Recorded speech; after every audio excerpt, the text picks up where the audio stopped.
Welcome back to the Master English Hub podcast. Today, we're diving into the fascinating world of English idioms, slang, and grammar secrets. You know, those little nuggets that can transform your conversational skill set from meh to wow. Yeah. So many learners, totally overlook these aspects. But by the end of this episode, you'll be armed with idioms, slang, and grammar tips that'll have you sounding like a native speaker in no time. It's like unlocking a secret level in a video game. All right, let's kick things off with our first idiom, break the ice. This means to start a conversation or to make people feel comfortable in a social situation. Right, so how would that look in a real-life scenario? Picture this. You're at a party where you don't know many people around. You overhear someone say, "I don't know anyone at this party." And then another person replies, "Let's play a game to break the ice." Suddenly, everyone's laughing and chatting. That's the power of breaking the ice.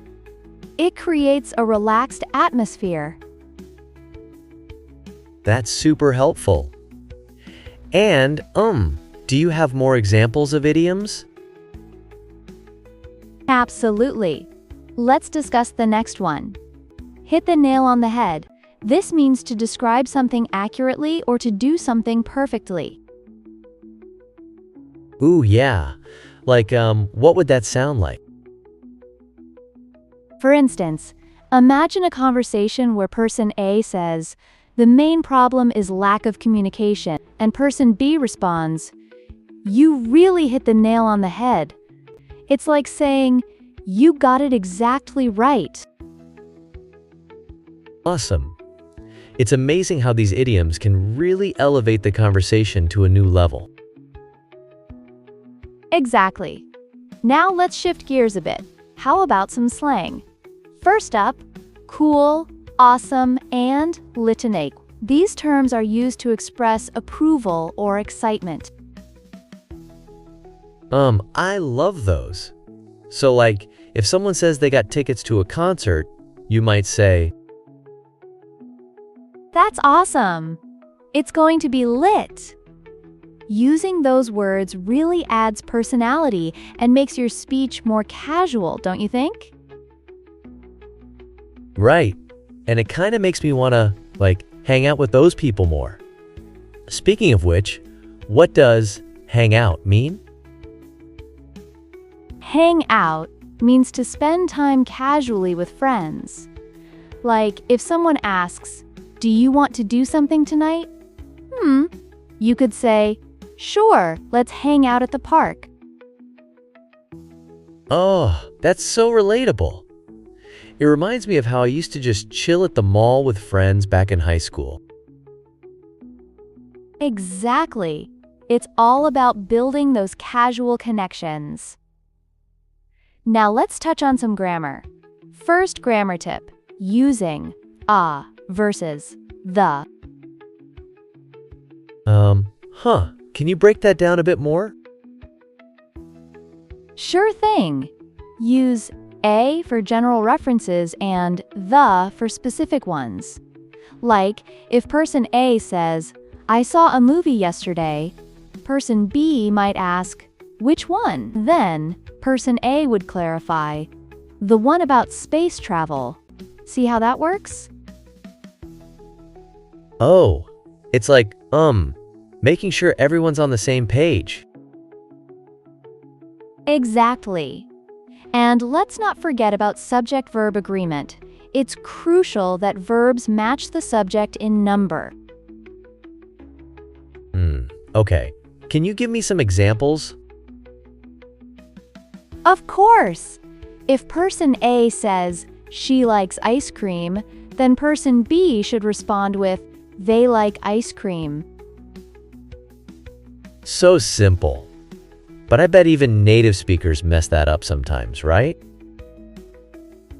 Oh, absolutely. Even subtle errors can affect fluency. Now, here's another fun idiom, piece of cake. This means something is very easy. Like a test or a project? Exactly. Imagine person A asking, "How was the test?" and person B enthusiastically replying, "It was a piece of cake." Love it. And, how about slang? Let's talk about bummer. It's a casual way to express disappointment. Like if I missed the bus or something? Yes, if person A says, "I missed the last bus," person B might respond, "Oh, bummer." That's so relatable. Now let's wrap it up with grammar tip number 3, rising intonation for questions. What do you mean by that? When you raise your voice at the end of a sentence, it indicates you're asking a question. For example, if person A says, "You're coming to the party?" person B can simply reply, "Yes, I'll be there." Got it. Sounds super important for, like, sounding natural. It really is. Mastering intonation can boost your confidence and make you sound more fluent. I love this. What other tips do you have for practicing?